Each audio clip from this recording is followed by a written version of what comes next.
The tragedy of Amara, from dust to diamonds, back to ashes. Amara was born under the shadow of poverty. Her first cry was heard in a leaking mud hut with no windows, on a rainy night in the forgotten village of Omuohia. Her father, a palm wine tapper, earned just enough to buy gari and salt, while her mother sold roasted corn by the roadside. They were poor, but they were happy, until tragedy struck. When Amara was just 6 years old, her father fell from the palm tree he was climbing. He broke his spine and died instantly. From that day, darkness seemed to descend on the family. Her mother became a widow overnight, left to raise 3 children with nothing but her weary hands. Poverty dug its claws deeper into them. Amara often went to bed hungry, her belly rumbling through the night. She wore clothes so tattered that other children mocked her. School was a luxury she could only dream of. While her mates recited alphabets, she traced letters in the dirt with a stick, praying one day she might enter a classroom. By the time she was 16, her childhood was long gone. Each morning, she walked barefoot into the thick forest, carrying heavy bundles of firewood on her head. She trekked miles under the scorching sun to sell them at the market, only to return home with a few coins. Her hands became blistered, her feet cracked and rough. Yet despite her suffering, Amara had a beauty that could not be hidden. Her skin glowed like bronze under the sun, her eyes deep with sadness but full of fire. The villagers saw her as a girl cursed by fate, beautiful but doomed to waste away in poverty. Then, one day, everything changed. The arrival of Obinna. The dusty roads of Omuohia trembled as a convoy of black SUVs rolled in, their polished bodies gleaming against the red earth. It was Obinna, a wealthy businessman from the city, returning to bury his late mother. His presence alone stirred the village, children ran after his cars, women whispered, and men bowed with envy. Obinna was not only rich, but strikingly handsome, dressed in tailored suits and shoes that shone like mirrors.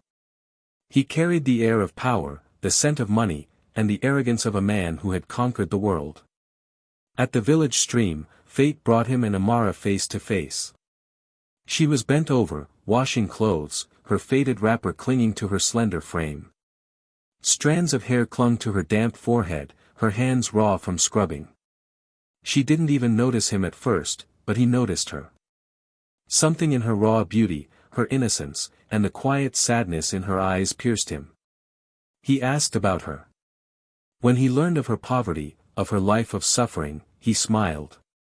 A week later, to the shock of everyone, Obinna declared his intention: he would marry Amara. The village erupted with disbelief. Why her? People whispered. He could have any woman in the city. The jealous one spat. But Obinna's mind was made up. And Amara, stunned by her sudden fortune, said yes. From mud hut to mansion. Amara's wedding was unlike anything Omuohia had ever seen. The feast lasted for days, cows were slaughtered, music filled the air, and gifts overflowed. The once poor girl who had gone to bed hungry now rode away in a convoy of luxury cars, dressed in silk and gold. Her life in the city was a dream come true. She lived in a mansion with glittering chandeliers, marble floors, and rooms bigger than her entire hut. She wore fine dresses, dined on foods she had never heard of, and traveled to places she once thought were only tales. But dreams don't last forever. At first, Obinna treated her with kindness. But soon, the cracks began to show. He was often absent, buried in business meetings and late-night parties. When he was home, his words were sharp, his eyes cold. Amara was treated less like a wife and more like a trophy, a poor girl polished to shine, but always beneath him. Loneliness became her closest companion. She longed for children, for laughter in the mansion halls, but Obinna delayed, always saying, "Not yet." Rumors reached her that he had other women, mistresses in the city, young and glamorous. She felt betrayed, humiliated, trapped. The divorce.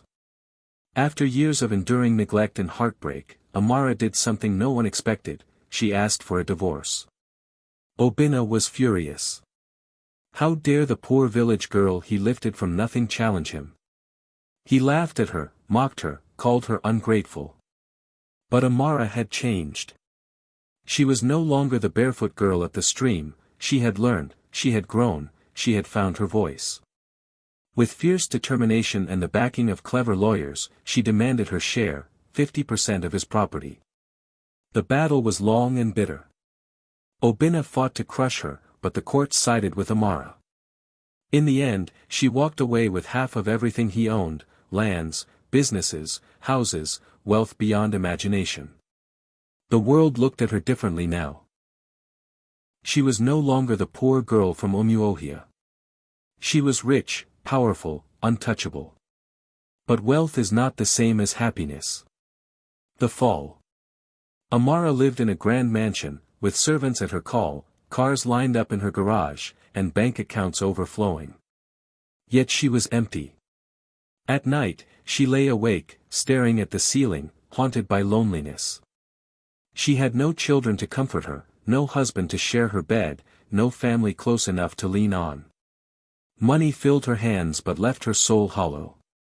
Her health began to fail. The stress of her battles, the scars of betrayal, and the bitterness of her lonely heart consumed her. She grew thin, her beauty faded, her laughter disappeared. One evening, her maid found her slumped in her chair, clutching an old photograph of herself as a girl by the village stream. She died quietly, without children, without love, surrounded only by the wealth she once thought would save her. At her funeral, people whispered. She rose from nothing and conquered wealth. But in the end, what did it bring her? Is this victory, or a curse? Her story became a legend in Umuohia. Parents told it to their children as a cautionary tale, that money can buy comfort, but not peace, wealth can buy a mansion, but not love, and rising from poverty does not always mean escaping tragedy. Amara's life was proof that sometimes, the greatest riches can still lead to the poorest end. Thanks so much for watching. If you enjoyed this, don't forget to hit that like button, it really helps us out. Make sure to subscribe and tap the bell so you never miss our newest uploads.